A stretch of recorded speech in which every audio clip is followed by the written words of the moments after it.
Okay, we move on to the next question. Please state your name, media organization, and question. Good afternoon, Masantos Siangaram. Ako po si Action Violi Valdez Ferrer. Hi sir, ng Action Radio.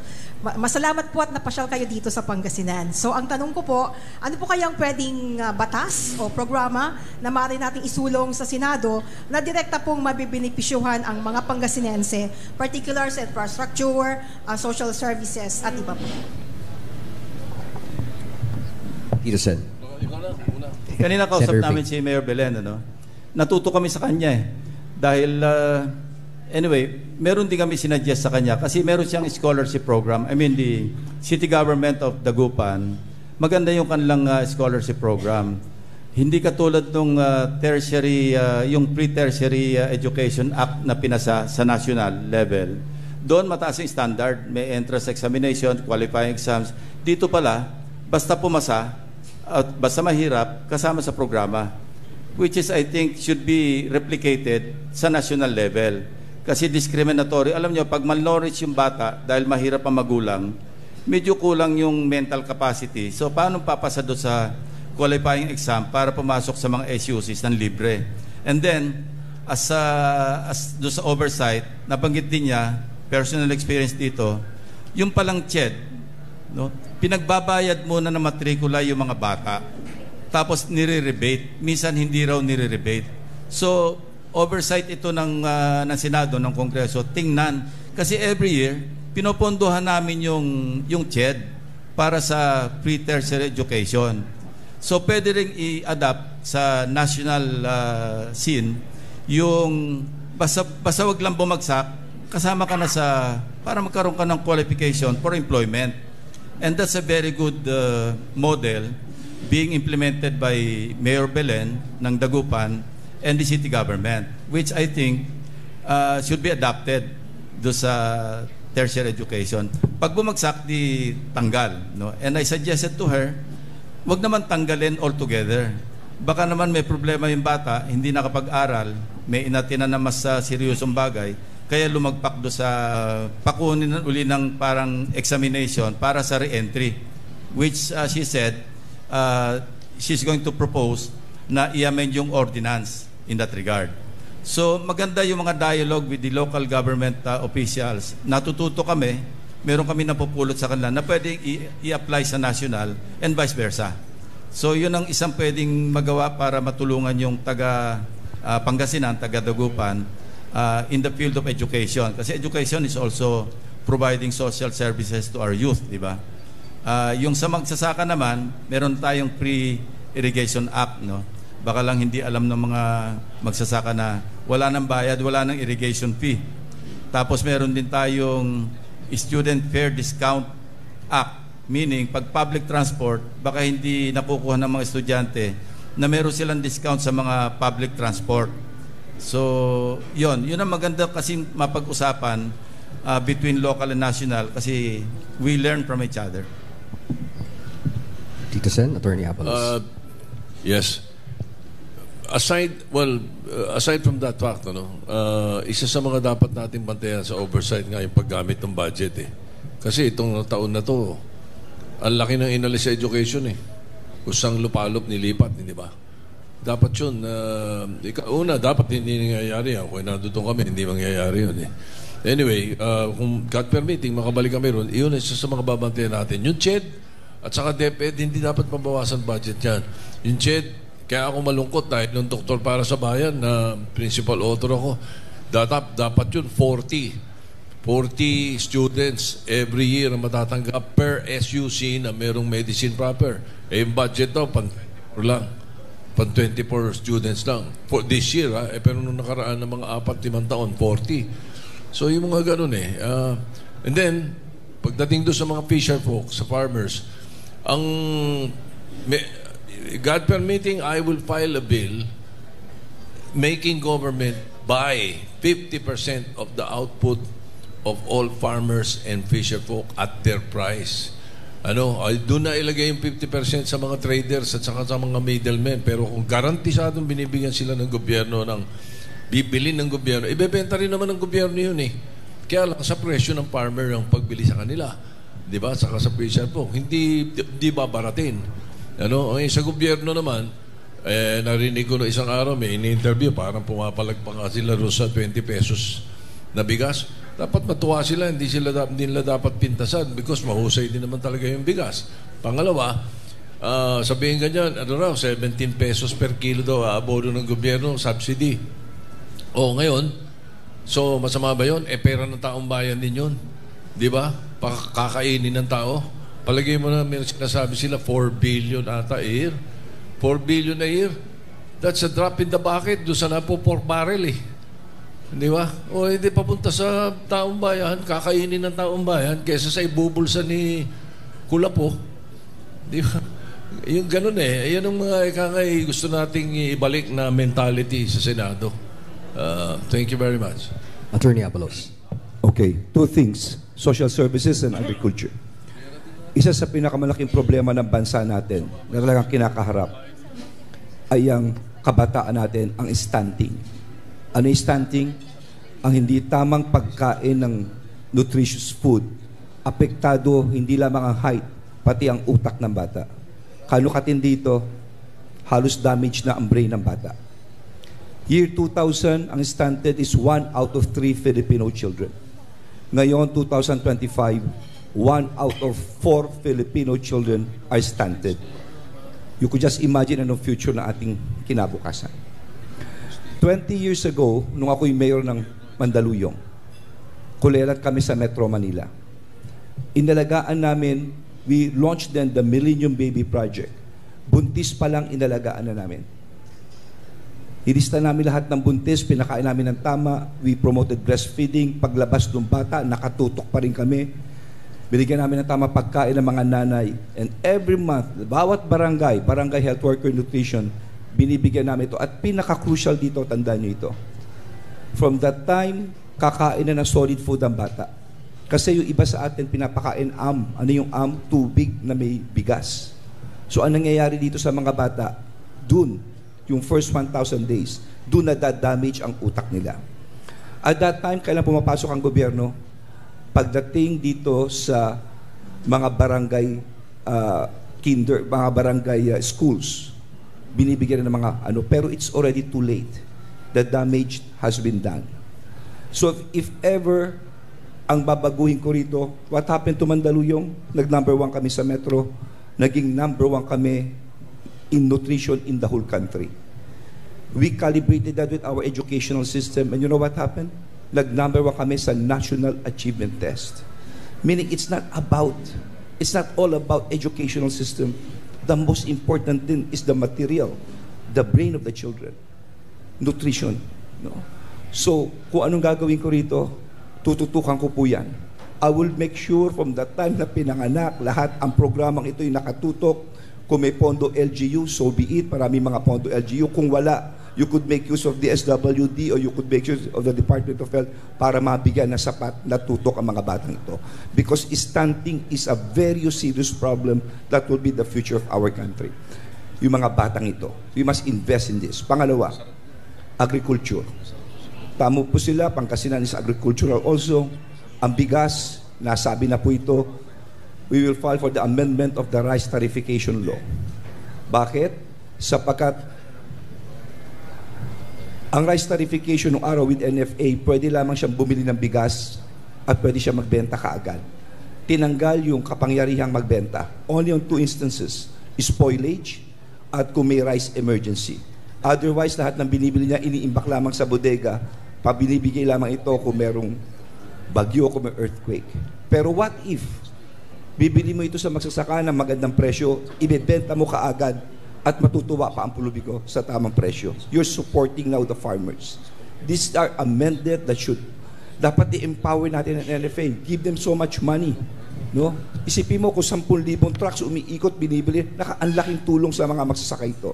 And all others, kamukha ng mga sinabi ko dito, yung mga pautang sa farmers, dapat national government, no? Aside from mga pautang sa farmers, even the crop insurance is subsidized natin, etc., etc. So these are just some of the things na kaagad po nating ipa-file. Thank you. Salamat po. Any additional insights? Moving on. Next reporter, kindly state your name, media organization, and question. Hi Sir, Bean Los Baños po from TV5. Naunahan ako ni SP dun sa tuloy ko na lang po dun sa bigas. Sir, kasi di ba i-roll out na sa Visayas yung 20 pesos na bigas. Sabi po ni VP Sara kagabi lang to, too little too late to comply with the campaign promise ngayon at para lang din sa isa pang darating na eleksyon sa lugar sa Visayas kung saan mahina ang numero ng mga kandidato ni BBM. So as admin candidates, do you agree na too little too late yung pag-roll out ng 20 pesos na bigas and mahina nga po ba talaga kayo sa Visayas? Well, may kasabihan na better late than never. Hindi ba? Better late than never. At saka maaaring nung umpisa, hindi nila alam kung paano gagawin. Di ba? At saka, ang alam ko, malakas ako sa Visayas. Taga ron ako eh.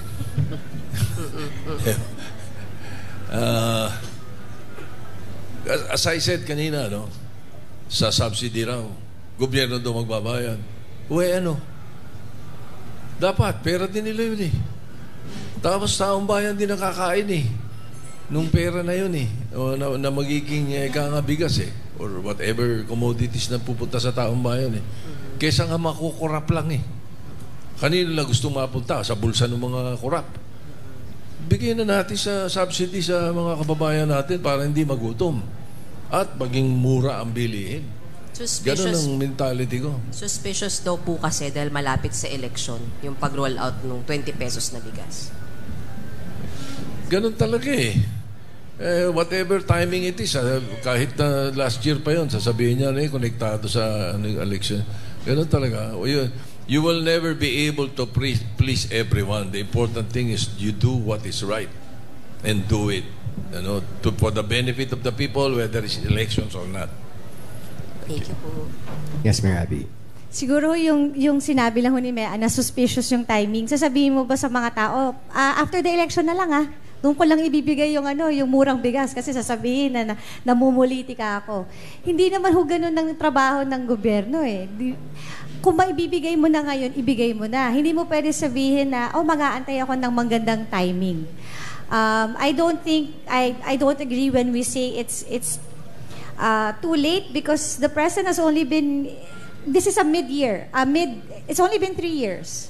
So kumbaga sa accomplishment ngayon na meron na siyang nagawa in the first 3 years of his administration. You also have to remember na ang daming problema that are beyond the control of the president when it comes to inflation, when it comes to cost of electricity, when it comes to the cost of gas and diesel, which are really beyond his control. And that is the reason why government has to step in with the subsidy. Hindi naman ho kayang bilhin yung bigas sa farmer kasi kung bibilin po yan ng 16 pesos, luging-lugi po yung farmer. Kaya nga po ibinibigay na nga ng 20 dahil may subsidy na ng manggagaling sa gobyerno. Because bagsak po ang presyo ng bigas ngayon. Kaya kailangan talaga ng tulong. Tumutulong na yung gobyerno, pinipintasan pa rin. Saan ba tayo lulugar? Ang hirap ng posisyon na to. Senator. Sir, sorry. And your chances in Cebu, ma'am? And as far as you know po, malakas okay po. Actually, funny nga din. Sorry, sa Visayas. I'm so sorry. Okay po ako sa Visayas. Kung sasabihin po na pampolitika, di dapat ho binigay ang bigas na mura sa Mindanao. Kung yun naman pala talaga ang intent namin eh. Pero as far as I am concerned, ako personally, kami ni Tito Sen, in terms of the survey, okay po ako sa Visayas. And I don't think the president or the administration chooses it in such a way na kung saan mahina or saan malakas.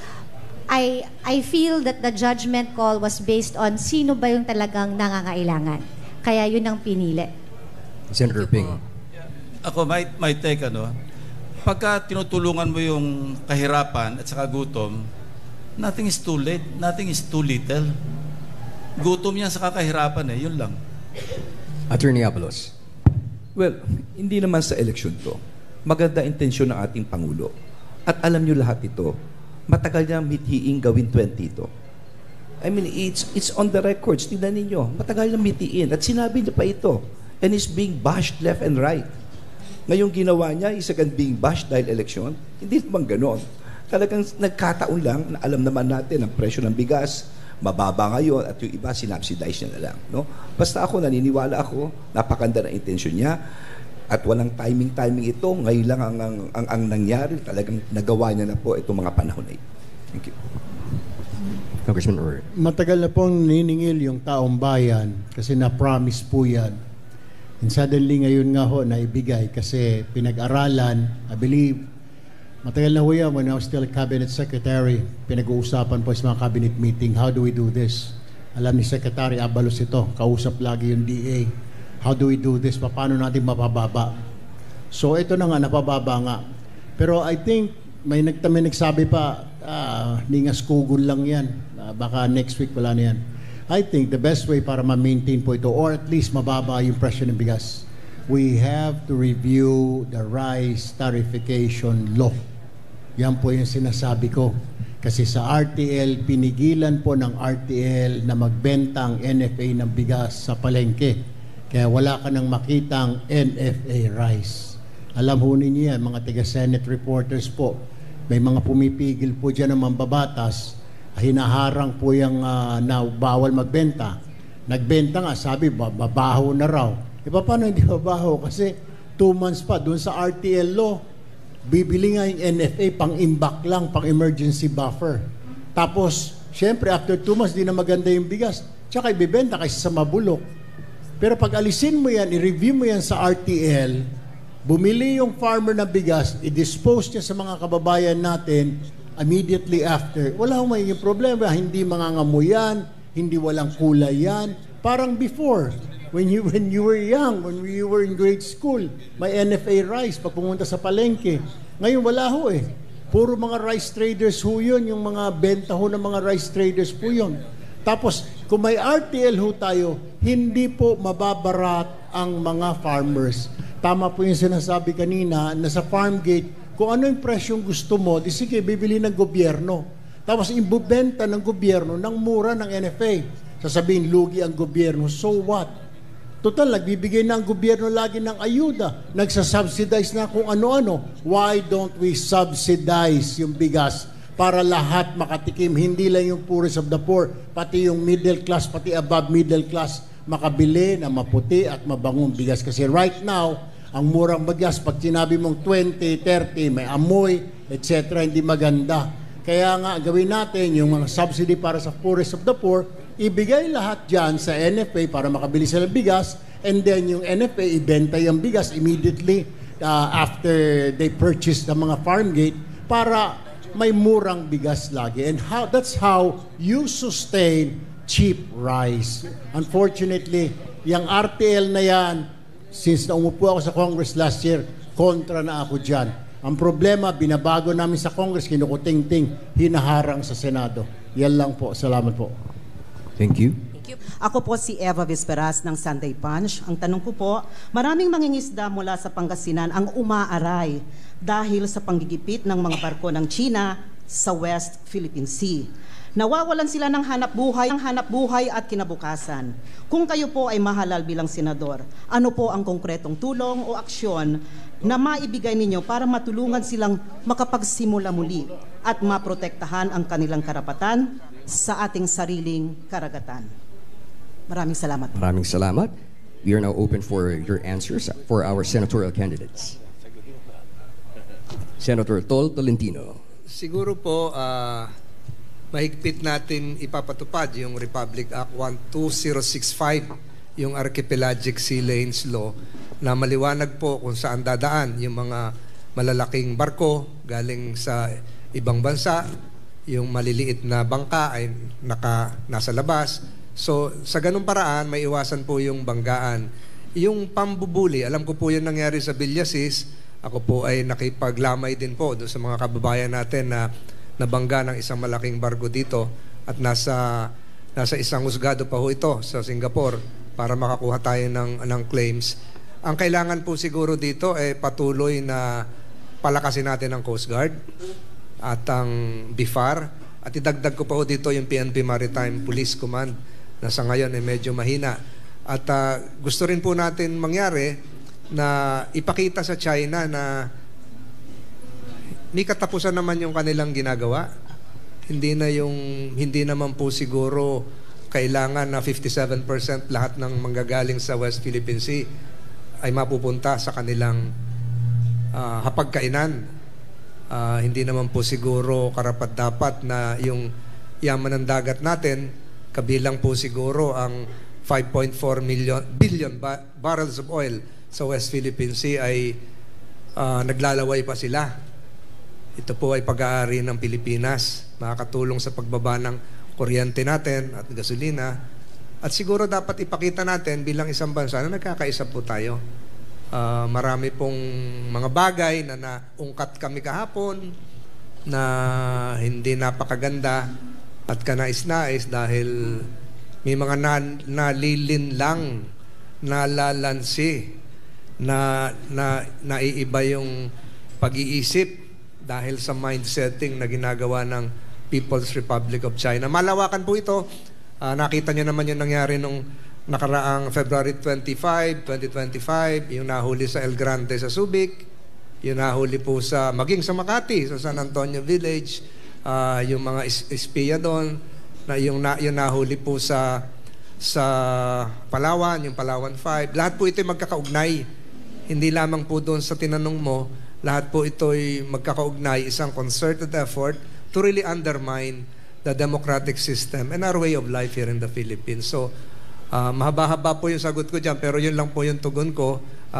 I-implement ng maayos yung Republic Act 12064. Baguhin po siguro yung ating mga batas patungkol doon sa pangingisda, lalong-lalo na doon sa lumabas na Supreme Court decision. At siguro dagdagan pa ng tulong ng pamahalaan ng BIFAR yung ating mga mangingisda. Noong 18th Congress, final ko yung bill declaring the Philippine Maritime Zones. Na wag lang umasa sa UNCLOS, United Nations on the Law of the Sea. Pero nideklara natin yung sarili natin talagang maritime zones. Hindi namin napasa, pero pinasa ni Senator Tolentino in the 19th Congress. Pinirmahan ng Pangulo. I'm saying oversight. That is the most important thing also that the senators should be doing. And congressmen for that matter. Hindi lang mga bill na pinasa mo dati or bill na ipapasa mo or mga batas na ipapasa mo. Importante yung naipasa mo dati ay mag-oversight function ka ron. Tignan mo kung ini-execute ng tama. Katulad ng 10264, ng Philippine Maritime Zones Act. Yun ay dapat naming gawin at gagawin namin. Karong minong overseeing yung kung paano pinapatok ng Executive Department yung mga batas na yun patungkol sa West Philippine Sea. Siguro madagdag ko yung kay Senator Tito Sotoy. Yung batas na yun, sa mga naungkat namin kahapon, kaya gusto ng China na manalo yung pro-China senatoriables, ay gusto nilang ma-repeal yung batas na yun. Gusto nilang ma-repeal. Wala nang oversight nun kung repealed na yun. Hindi na ipapatupad. So tuloy-tuloy pa rin yung banta. Hindi lang pambubuli, kanila na yun. So maliwanag yun doon sa mga naungkat namin kahapon at ang nagsalita mismo nito ay ang National Security Council. Attorney Abalos. Siguro malinaw sa lahat na ang team ng alyansa ay pro-Philippines. Importante ang sovereignty, ang soberenya ng Pilipinas. At malinaw sa bawat isa dito, maski nasa kwartong ito. But first things first, malaki sila, maliit tayo. Siguro these are things to be learned. At anong dapat gawin natin? Unang-una, through the budget. Bigyan natin mas lalo ang itong mga Coast Guard natin. Kita naman natin from the oil spill na nangyari, talagang kulang na kulang. Sa mga Southern Seaboard natin, yung mga smuggling, talagang kulang. Kaya dapat ponduhan na talaga natin ang gusto ito. This is for our own, not only about China. Pangalawa, meron kami, ako yung DILG, meron kami PNP Maritime. Buong Pilipinas po iyan. Siguro dahil maano sa West Philippine Sea, dito na natin ibuhos ang resources. Kasi gasolina lang yan, napakamahal na yan Tignan natin. At pangatlo, aside from this, yung sinasabi nating law of the sea, yung sea lanes na sinasabi ni Senator Tolentino at yung sinasabi ni Tito Soto, let's make sure that this will remain for the interest of our republic, of our people. Kaya nga, importante sa mga nakikinig ngayon, pakinggan nyo maigi ang plataforma ng alyansa. Lahat po ito ay pro-Philippines. Tandaan nyo po yan. As long as we are here. No? Yun lang po. At hindi lang siguro yun, kung talagang ang mga mangingisda, hindi lang naman sa Pangasinan, sa Villasis, hanggang Sambales po ito lahat ito. Hanggang sa, siguro tignan natin how we could also help our fisher folks. No? Tulungan na rin natin sila. Through some other ways. Anyway, marami ka namang mga pondo dyan. Through AX, TUPAD, no? Kung AKAP, siguro unahin na po natin ang mga pamilya nila. Maraming salamat po. Thank you. Kung wala na pong karagdagang insights, we move on to the next reporter. Kindly state your name, media organization, and question. Yes, good afternoon. Catherine Valente from the Manila Times. So related din sa China issue, sinabi po kahapon ng National Security Council that there are indicators that China has been trying to interfere with the Philippine elections, and may mga Chinese state-sponsored activities daw po that tend to support senatorial candidates who are pro-China, and they are also working against those who are anti-China. So what's your thought on this, sir? Thank you po. Senator Tolentino. Inuubo na tuloy ako dyan sa, alam niyo po, kahapon nilabas ko yung mga dokumento para patunayan na yung sinabi mo ay hindi haka-haka, para patunayan na hindi lang sa atin dito sa bansa natin, kung hindi nagmumula sa China yung kumpas kung ano yung gagawin. Noong November 8, 2024, pinirmahan yung Maritime Zones Law. November 12, nagkaroon na ng order ang Chinese Embassy kung ano yung gagawin. Umulan na po ng batikos. Umulan na ng batikos sa akin. Siguro sa akin, 100,000 kagad yung negatives sa presidente at sa lahat. Bakit kayo nagpasa ng ganyang batas? Kalokohan yan. Hindi nyo ba naintindihan yan? Makakasira. May mga tao po nagpapanggap na tao na hindi tao. Nagpapanggap na estudyante, nagpapanggap na OFW, nagpapanggap na businessman, nagpapanggap na maestra. Nag-uusap, naingganyo po yung mga kababayan natin. In a matter of days, nag-report po yung binanggit ko kahapon na kumpanya, naka 54,000 kagad sila na organic. Nag-report sila sa ambassador ng China.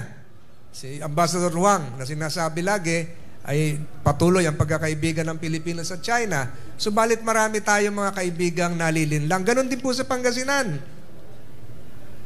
Talamak po ang trolls dito. Yung gobernador nyo, yung mga mayors nyo rito, kung tamaan ng trolls. Yung kanilang structure, nagsisimula po sa Beijing, pababa sa embassy, tapos meron silang mga kumpanya, at meron naman mga sub-companies na nag-organize local. Ito po, ito pinlas ko. Ito, hindi na maintindihan ito. Ito po yung kahapon, ito yung kontrata ng isang kumpanya, Infinitus, sa Makati ito. Tinake down na raw yung Facebook kaninang umaga o kagabi, hindi pa sila nagre-reply. Mukhang pinatawag ito na hindi pa rin nagre-reply ang China. Kaya ako hinihiling ko sa DFA, kay Secretary Manalo, I call upon the good Secretary of the Department of Foreign Affairs to summon today, Biyernes ngayon, the Ambassador of the People's Republic of China to explain this interference in our domestic affairs, which is a clear transgression of our sovereignty. Isang karumal-dumal at nakakahindik na pagyapak sa ating kalayaan. Lahat pinakialaman nila, pati sa malls. Hindi ko lang nadala noon sa hearing yung mga gadgets kasi nasa husgado na cases were filed against several Chinese sa El Grande, sa Subic, final na sa Regional Trial Court Branch 36 sa Tarlac. Cases were filed in Makati. Cases were filed in Palawan. Pending po lahat ito. Ito po yung mga pumapasok sa mga malls. Kunyari, nag-uusap yung dalawang magkaibigan, sasali sila, kasali na rin sila. At ang iniimbestigahan ngayon ng NBI, kung paano sila link doon sa mga online scams to finance their activities. Marami na-scam hindi lang fake news. So, ganong kalalim na yung ginawa nila. Department of Science and Technology, CT, PhilHealth, nahack lahat nila. At marami pa hong iba na hindi ko babanggitin dahil nakakahiya na napasok yung mga ganong ahensya. Ang ibig ko pong sabihin, pinakialaman tayo ng China at papunta doon sa tanong mo, pati itong eleksyon na ito, pati itong 2025 elections, gusto nila, ang nakaupo ay pro-China senators na mayorya. Gusto nila ma-repeal yung Philippine Maritime Zones Law. Tingnan niyo po itong, can we have some of the, yung mga utos para kay Presidente? Meron ditong mga messages na, ito po, tone and voice. November 26, 2024. Binanatan nila si BBM, binanggit pa yung tatay, the Marcoses are blah, blah, blah. Senator Bongbong Marcos, ito yan, like father, like. Ito yung command. Ito yung amplify ng mga troll. Ginawa nga. Yung mga nakakita nito, maniniwala. Si Presidente, bababa talaga yung survey. Kahapon, ginamit na naman. Kahapon. Binaba na ng 20 pesos yung bigas. May order na naman mga ganito. Banatan yung mga bigas na yan. So, ang dami na naman nagalit. So, pwede ba natin itaas? Ito yung talamak. At may pruweba ako na ginagawa ng Chinese Embassy.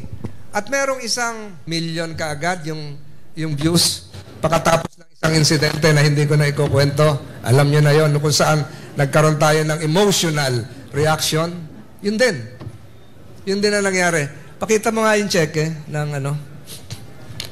Ito yung isang uri ng pagbayad nila. Pagbayad nung Chinese Embassy, ang nakapirma yung consul nila, cheque ng Chinese Embassy, bank account ng Chinese Embassy, binayad sa isang troll company. Ano pa ba ang pruweba ang gusto natin? So, ito ay China Bank of China sa BGC Global City. Marami hong ganito. Ayan, na yung kamay ko nga pala. Ayan. Yun ang account name, Embassy of the People's Republic of China. So, ano pa ba ang pruweba ang gusto nyo? Siguro ngayon, nakaamba na yung pagkilos ng National Bureau of Investigation para malaman yung at ng Securities and Exchange Commission yung kabuuan noong sino ang organizer, sino ang incorporators noong kumpanya. At marami pa hong ganyan. Hindi natin alam na nandito lang sa ating palipaligid. Regional po ang ginawa nila. Meron sa Visayas, meron sa Mindanao, meron sa Metro Manila. Corporation, hindi pa nagre-react pero tinake down na daw yung Facebook page. Tingnan natin po kung ano po ang kahinat na nito. Lahat po ito related. Pati po yung drone na nahuli namin, yung pinresenta sa akin kamakalawa. 5 po yung drone na yon sa Ilocos Sur, sa Masbate, sa Initaw, Misamis Oriental, isa po sa San Pascual, Masbate nga, meron pang isa. Lahat po ito ay mga surveillance submarine vessels underwater na lumulutang lang pag magre-report sa China.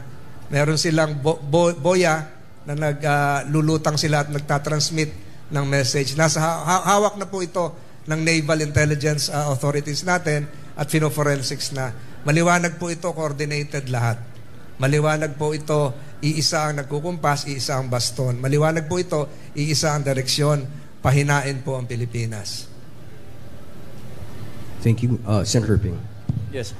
It's actually scarier than we think, ito, election lang ito, ililipas ito eh. Let's look beyond this election, May 12 election.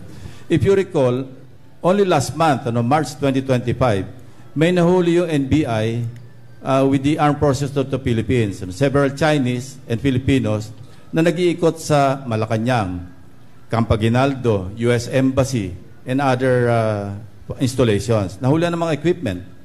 And then before that, meron ding nahuli yung CIDG, yung PNP, yung IMSI catcher International Module Subscriber Identity Catcher, meaning cell site simulator.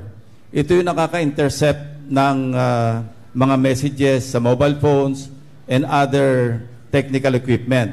Chinese din ang nahuli dito. Inimbisigan ng NBI. So if you look beyond all this, medyo masyadong malalim. No? Remember, meron tayong mga EDCA sites. No? Particularly in Northern Luzon area. 4 yata yung naandyan. No? And ang mga sightings ng mga Chinese vessels, yung big vessels with escorts, mostly sa Northern Luzon. So what does that tell you? Ibig sabihin, kung mayroong impending invasion ng Taiwan, sino unang tatamaan? Siyempre yung mga EDCA sites, because these sites, apparently, ito yung staging area ng mga logistical equipment and other probably war material ng US in support of Taiwan. So, masyado pong malalim ito, and we would like to thank Senator Tolentino for the initiative na nag-conduct siya ng pagdinig. 2 hearings yung na-conduct niya. Ang dami niyang na-reveal. Ang daming revelations na hindi natin dapat i-take lightly. These are very, very serious matters. Sabi ko nga, yung eleksyon lilipas yan eh. But there's something deeper. Tsaka yung mga drones, ito yung merong conductivity, temperature, depth. May mga sensor eh. And halos paligid ng Pilipinas kung saan na-recover ng mga fishermen. Ang another area ng concern is yung mga agencies na binanggit ni Senator Tol, Office of the President, ang nahack na data, alam nyo ilan ang total? More than 8 gigabytes. Just last April, I think 4.8 gigabytes. Yung July 2024, another 3.6 gigabytes. So 8 gigabytes. And these are data stored in the website of the Office of the President. Nika, 2+ gigabytes ang nahack. So napaka-vulnerable, and I'd like to urge the intelligence community, the National Security Council, strengthen natin. Kailangan yung firewall natin, medyo tingnan natin mabuti. And there are experts in the Philippines, hired by private sector. Maybe we can tap the services of these people from the private sector na tumulong para makapag-put up ng stronger firewalls do sa ating mga agencies. Imagine NSC, NICA, DICT, DOST, nahahack. And we don't know, only God knows ano pa ba yung information na sensitive, na top secret information na nandun na sa kanila. By the way, yung Infinitus Corporation, yung ibang clients nito, and I think Senator Tol will validate this, Huawei, mga Chinese firms. So, anong sinasabi nito sa atin? Kailangan, medyo magising tayo, hindi ito yung election-related lang. Well, of course, sinabi nga ni Senator Tol sa kanilang initial findings, related sa election because they wanted control. I mean, the foreign country. And yun nga, because of the massive mineral resources in the West Philippine Sea area under the water, 5.7 billion barrels of oil, imagine. And much more quantities of natural gas. I was talking to Mr. Pangilinan about, kasi sila yung initially nagka-conduct ng joint exploration, nakikipag-coordinate with CNOOC, yung sa China Oil Company. Sabi niya talaga, ang daming resources beneath the West Philippine Sea. Dugtong-dugtong, and we should worry ourselves. We should not be complacent na ito election-related lang. No. It's even deeper than the election in May 2025. And we should think along those lines. We should look beyond the 2025 elections. This is something very, very serious. This is really an encroachment on our national security. By the way, in the area of legislation, alam niyo ba yung ating anti-espionage law? It was passed in 1941. Antiquated. Commonwealth Act 616. It needs to be amended or repealed. Why? Hindi na tayo attuned eh. Yung mga equipment ngayon, iba na. And even the penalties, napag-iwanan na tayo because alam niyo yung penalty pag peacetime, not more than 10 years imprisonment, not more than 10,000 pesos fines. Eh, ganun lang sa yuan yun. So, kailangan strengthen natin yung sa legislation, medyo i-revisit na natin, if not repeal, Commonwealth Act 616 or the anti-espionage law. No? Dapat magising na rin, well, andito naman kami, and I think we will be one in saying na we really need to strengthen. Yung China nga, di ba napag-usapan natin last time, may 3 tayong probably helpless Filipinos, no, na being accused of spying. Entas na ng kanilang parusa. Execution na yung maximum. No? And I'd like to think na kasi tayo una nakahuli ng mga spies dito na dinadrive ng mga Pilipino, nahuli na ng mga equipment. Well, the investigator in me would suggest na baka naman kaya hinulin 3 Pilipino pang prisoner swap do sa mga nahuli na natin. Meaning, medyo tingnan din natin yung mga nahuli ng NBI at saka ng armed forces. Baka very valuable personalities ng Chinese intelligence. So, yun lang. I think I've covered enough. I'd like to give the floor to the others. Congressman Tulfo. Obviously, ang lumalabas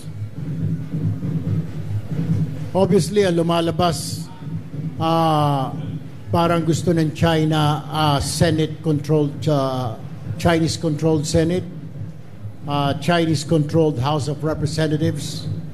Kaya nasa kamay po ng tao, ng Pilipino, ng mga botante natin, sa inyo po. If you want a Chinese-controlled Senate, House of Representatives controlled by China, then alam nyo na kung what's gonna happen. Magiging sunod-sunuran po tayo. Kung anong ibubulong sa senators natin, ano ibubulong sa mga congressman natin, then it will happen. Last year pa, bago pa mag-eleksyon, napapansin ho natin, nagiging smoke screen po yung West Philippine Sea. Kasagsagan, kainitan, habol dito, bangga doon, binuwi na water cannon ng mga barko natin. Little did we know, meron pala sila dito sa kabila, yung kanilang mga spies na kumukuha na ng video, litrato sa mga installation sites natin, mga vital installation, Malacanang, Camp Aguinaldo, etc. Habang nakafocus ang authorities natin doon sa West Philippine Sea, meron pala silang ginagawa doon. It's part of course, ng kanilang campaign para nakafocus tayo sa West Philippine Sea, pero hindi napapansin. Lucky enough, lumutang itong espionage na ito. So talagang halatang halata na they really want to control this country, siguro pagkatapos nito sa Senate and then sa Congress. So it's up to us, it's up to our people kung gusto nating mangyari po ito na we have a Chinese-controlled Senate and House of Representatives controlled by China. Yun lang po. Thank you. Any more reactions from our senatorials? Next question. Please state your name, media organization, and question. Yes, sir. Good afternoon po. Si Bombo Justin Ramos po from Bombo Radyo Tagupan. Alam naman po natin po na ang probinsya ng Pangasinan is an agri-fishery giant. So, ang tanong ko lang po, ano po yung batas ang ating isusulong para ma-boost po yung productivity, ma-modernize po yung irrigation, at syempre ma-ensure po yung fair market access for farmers and fishers na ma-sustain po yung food security na may kinabang po ang buong Pangasinan. Well, kanina nabanggit ko nga yung una, yung hindi subsidy yun, kundi dapat makapag-establish ang tayo. Through the law, we'll try to incorporate it. Yung as a proposal ko pa lang, draft pa lang ngayon eh. At wala pa tayo sa Senado. Pero my proposal nga is for government, para magawa yung sinasabi kong bibili ng 50% lahat ng output ng mga fisher folk, kung fisher folk ang tinatanong mo, tatayo tayo ng FTI sa lahat ng probinsya, sa bawat probinsya, para mabili yun. At kailangan may funding yun na yung funding naman nun, rolling din dahil ibebenta naman yung binibili. Hindi naman yun hindi naman yun tapon or subsidy, hindi. No, so that's one. Then of course kailangan din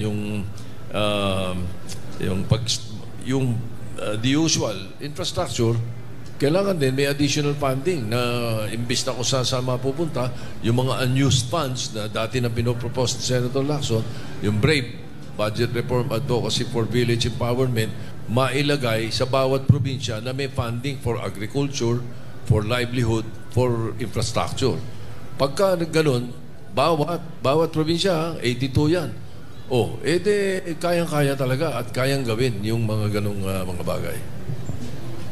Any additional insights? Yes, Congressman Erwin. I agree. Kailangan talagang bigyan ho ng pondo. Right now, meron po tayong mga funding sa agriculture. Pero kailangan hong kahit na anong funding, ilang bilyon ang ilagay mo dyan, kung pinasukan ng corruption yan, it has to stop. Sana po sa 20th Congress, it has to stop. And feeling ko naman matitigil yan. Senator Ping? Yun lang po. Because kahit anong funding yan, lahat lagi mo ng pondo, fisheries, agriculture, etc., education, health, kung may corruption, wala hong mangyayari. I mean, we're not going forward. Kailangan matuldukan na rin yung corruption. Somebody has to check somebody na, pondo ng taong bayan, stop, di ba? Total, nandiyan po ang Senate, pwede pong imbestigahan yan, pwede yung silipin. Kasi useless Popondo ka, may mga pambili tayo ng mga traktora, mga fertilizer, bibiling traktora, yung traktora na kuliglig. Traktora dapat yung mga malalaking traktora, pero kuliglig ang binibili. Bibili ng mga fertilizer, pero mga anong klase, mga ipot na manok, dapat yung mga imported na fertilizer ang kailangan. See? That's the difference. But kung may corruption, yung funding, hindi talaga na ibibigay, pati yung mga kalsada natin, mga flood control natin, everything. We have to stop this para talagang masiguro na yung pondo na binibigay ng Congress and Senate napupunta sa tama. Yun lang po. Attorney Abalos. Yes, aside from agriculture, yung aquaculture. Ang Dagupan is well known for its bangus. Ang family ko is into aquaculture for the last 50 years. Banamay, mga hipon, mga bangus. At maganda sa Pilipinas dahil temperate ang ating mga tubig. Hindi masyado malamig, hindi mainit. Pero sad to say na pag-iiwanan tayo sa research. Marami ko sa site na mga ASEAN countries na pinag-iiwanan tayo. Siguro, we should really put more funding sa research dito sa CIFDEC, lalong-lalo na pagdating sa mga breedings. I'll give you one example. Bumibili kami ng mga breeders pa sa isang bansa outside of ASEAN at isa sa ASEAN. At yung mga feeds nang gagaling pa dun sa bansang yun.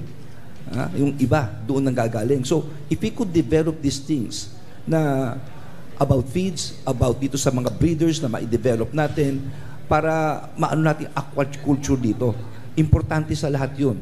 And then, let's take stock. Hindi lamang dito sa Dagupan, hindi lamang sa Luzon, Zambales, hanggang dyan sa Visayas, sa Negros, madami po dyan, Dahil nga maganda ang tubig natin. We should really invest here dahil aside from agriculture, aquaculture at pinakita na po ito dito sa Dagupan. Thank you. Salamat. Yes, Senator Tolentino. Idagdag ko lang siguro doon sa mga naunang katanungan kanina. May nagbigay sa akin ng pag-aaral na since 2021, 2022, ang China talagang nire-restrict yung export nila ng DAP. Alam niyo yung DAP? Diammonium phosphate. Ito yung abonong ginagamit ng ating magsasaka, magugulay sa Pilipinas. Hinigpitan ng 47% na lang, bumagsak, tapos minahalan pa. Ang ibig sabihin po niyan, yung abonong ginagamit ng ating magsasaka ay very restrictive, hindi makabili, kulang. Ang resulta niyan, tataas po yung kanilang production cost, kulang yung kanilang fertilizer. Ang resulta niyan, magiging mahal yung gulay. Ang resulta niyan, ay mag-i-import tayo ng gulay sa China. Ganun po ang nangyari dyan. Kaya, konektado na rin sa ginagawa nila na hindi tayo nakakuha ng abono, yung ating magsasaka ay hindi nagkakaroon ng magandang produksyon. At ang nagiging resulta, yung mga traders natin, mapipilitan yung ating pamahalaan na mag-import na ng gulay sa kanila. Kaya makikita nyo, pati letsugas imported. Hindi sapat yung nanggagaling sa La Trinidad, sa sa Benguet. So, ang isa sigurong dapat gawin natin, palakasin natin yung Philippine Fertilizer Agency or Administration, na dapat makagawa na tayo ng sariling produksyon ng abono ng phosphate. Meron pa po ba tayong mga karagdagang sagot? Okay, next question. Please state your name, media organization, and question. Hi, good afternoon po. Melales Morales of PTV. Pagsamahin ko na lang po 2-in-1 yung question ko. Less than 3 weeks na lang kasi election na. Paano po yung magiging kampanya natin sa mga susunod na araw? Either personal or group campaign ng Alyansa. And sa recent survey po kasi ng SWS, 9 sa senatorial candidates ng Alyansa ay pasok sa winning circle. How do you view this momentum po? And paano po kaya natin malilift pa yung hindi kasali dun nga sa winning circle? Thank you po. Tito Sen? Campaign and more campaign. Information dissemination. Yun pa rin eh. At ipaalam sa ating mga kababayan yung mga ikangay, what we stand for and what we plan to do. At hindi kami marunong sumayaw.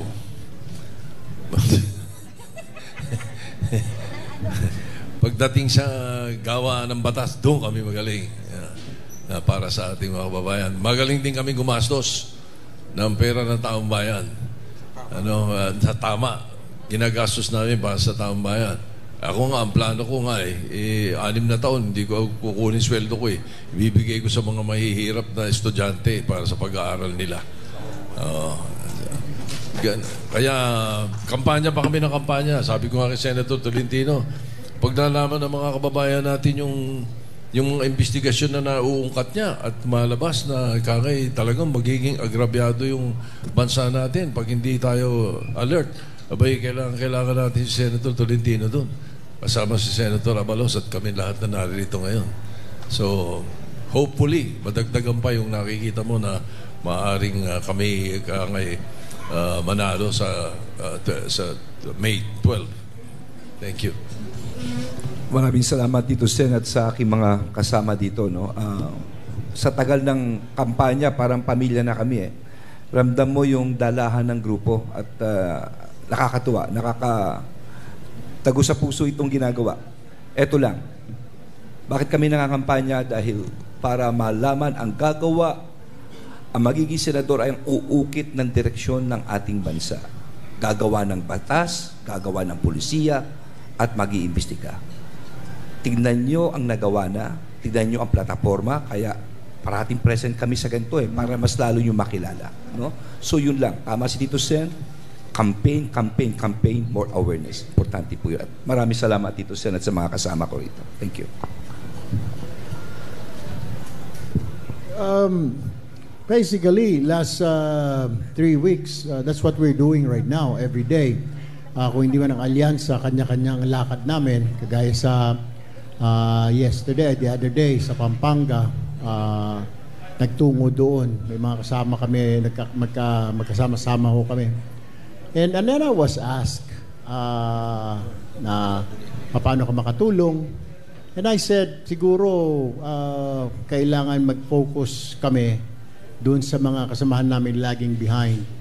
Kasi if you really look at it, may mga experience yung tao I will not mention anymore, pero alam niyo naman kung sino ho yun.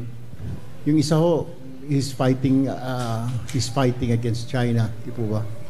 Pag nawala naman, sayang, who will be the voice of the Senate against China? Yung isa naman ho, experience good governance, experience sa crime, nung siya ho ay secretary. So we need lahat to kailangan namin We cannot leave a man behind or a woman behind. We have to bring everybody. Sayang ho pag hindi, parang hindi buo. Kailangan ho namin bitbitin lahat, hindi lang po yung aming mga sarili. But especially, ako when I go out, when I campaign by myself, I always carry those two candidates who are lagging behind because they're important to me. Kung importante ako, mas importante din ho sila. May mga experience. Yung isa ho naging senador o senador pa, fighting against China. Yung isa po, yung kanyang wala pong hindi matumbasan yung kanyang good governance. Ilang beses ho naging magandang number one city yung kanyang economically, yung kanyang pinamunuan na lungsod, tapos yung kanyang peace and order when he was there. So we really need, kaya nga sana ho kung madaan ho yung alyansa,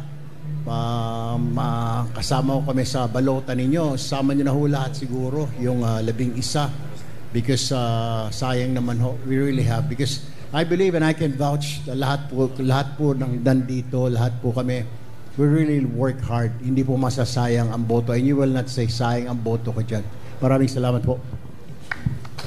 Mayor Abby? I think we fail to realize that the Senate is a collegial body. Kahit mapanalo ko sarili ko, pero yung mga kasamahan ko na mananalo din ay hindi parehas ang advokasya, hindi rin ko mapupush yung advokasya ko. I need the support of your colleagues when you are in the Senate. So hindi ho po pwede na ang kampanya ay ako lang. Kailangan ho ikakampanya lahat. Dahil anong mangyayari sa'yo kung ikaw lang ang nanalo sa Senado at hindi mo kakampi yung mga kasama mo, lahat ho ng campaign promise mo, hindi mo magagawa. Because you will not get the support of your colleagues. So it is important, the approach always in the campaign is kami pong lahat.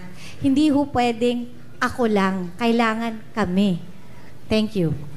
Thank you. Senator Ping. Sa akin lang, silang dalawa nga, pag-uusapan na natin, sila yung pinaka-qualified eh. Di ba? Parang sayang talaga.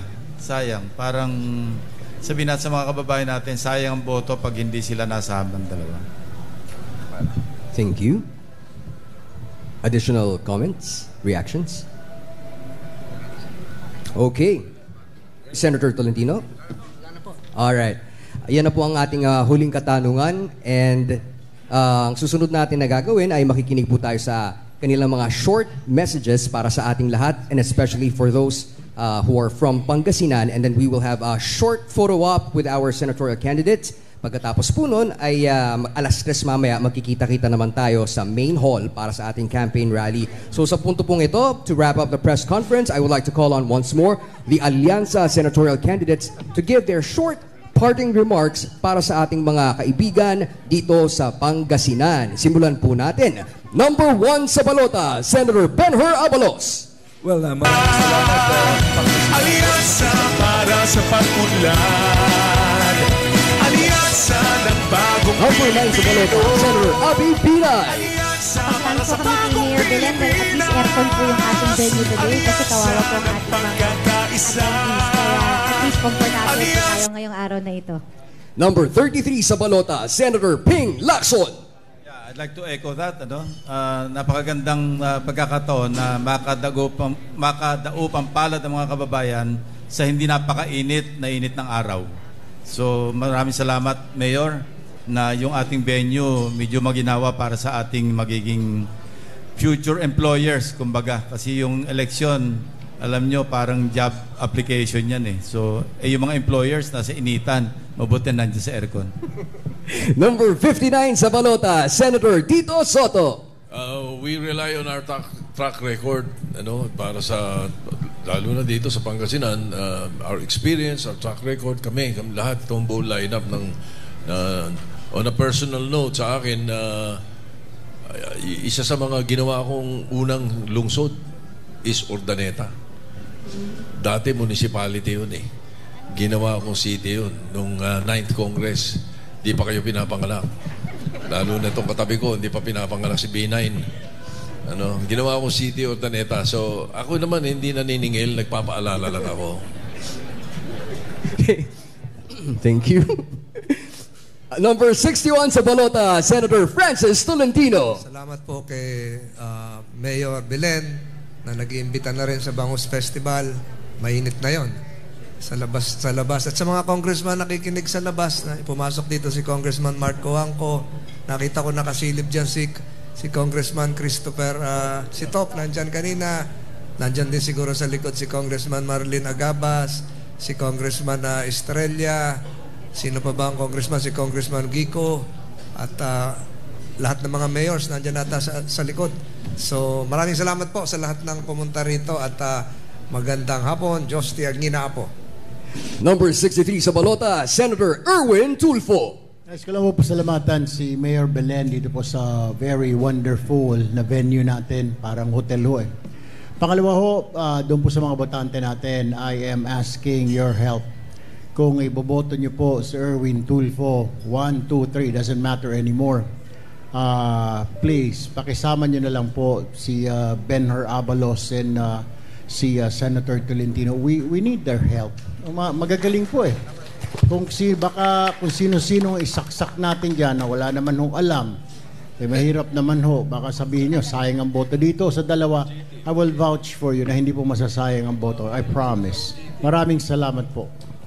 Pwede mag-react. Salamat Sige kay po. Senator Erwin. Matagal ko ng kaibigan to eh. Nakalimutan ko palang banggitin si Congresswoman Rachel. Baka magtampo.